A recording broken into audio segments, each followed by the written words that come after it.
Sezoni i plazhit ka nisur edhe për këtë vit, por nëse prisni që këtë radhë të keni plazhe të mirë administruara publike, kjo nuk do të ndodhë. Situata do të jetë e njëjtë me vitet e kaluara. Kjo pasi menaxhimi i tyre do të vijojë të mbetet në duart e pushtetit vendor, pra bashkive dhe komunave bregdetare deri më 15 shtator.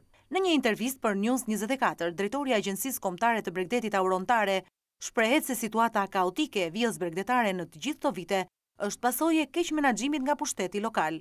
Fakti që këto janë plazhe publike, komunat dhe bashkitë zakonisht i vendosin në vendet më të këqija të mundshme, pra atje ku ai që kërkon me qira nuk i do, dhe i trajton si vende ku do të çohen të burgosur, nuk i pastron, i lë me mbeturina, me inerte. Është pushteti lokal i cili duhet, sipas VKM-s së plazheve, duhet përgatisi hartat, duhet përgatisi vendet ku janë plazhet publike, vendet që jepen me qira, duhet të japi tarifat, duhet të japi mbledhjen e këtyre të ardhurave, ku shkojnë të ardhura, sepse vitin e kaluar ne pam që e gjithë vija bregdetare e Shqipërisë rëra, stacionet e plazhit, nxjerrin 800 milion lekë të vjetra. Ndërkohë malizimet çerekun e vijës bregdetare tonën nxjerr 7-8 milion euro në vit. Situata shihet më tepër problematike gjatë kësaj periudhe edhe me zgjedhjet vendore të 21 qershorit, ku bashkitë e reja do të kërkojnë sërish përfshirje në administrimin e zonave bregdetare.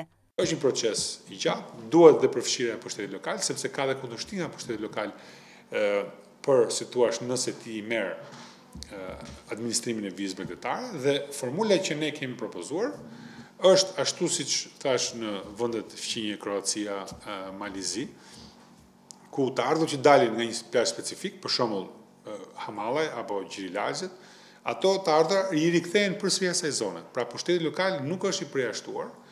Duke qenë se edhe tarifat që pushuesit paguajnë për këto plazhe vendosen nga këshillat e komunave dhe bashkive, edhe për këtë sezon veror nuk do të ketë ndryshime.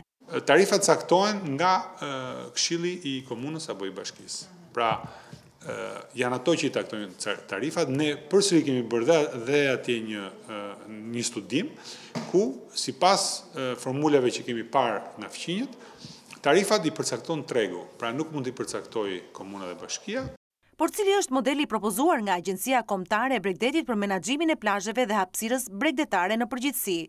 Marrja me qira nuk do të jetë më ati që mendon që ka lënë gjyshi apo babai, sa s'kujt se ka lënë gjyshi dhe babai, dhe do të jetë një situash garë e hapur, ai që fiton e merr dhe kontratat janë jo më pak se 5 vjet. Plazhet do të jenë të mëdha që t'i jepen atij që e merr pra me qira, t'i jepet mundësi të investojë.